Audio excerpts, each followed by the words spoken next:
To replace the batteries of your aircon module, first locate the latch to the side of it, like so, and use it to pop off the cover.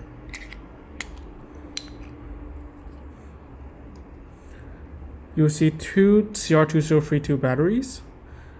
Using an implement or a screwdriver, push the latches outwards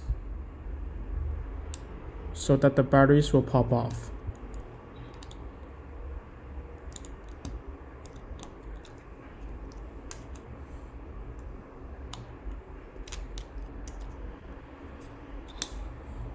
Next, replace it with the new batteries and push it in.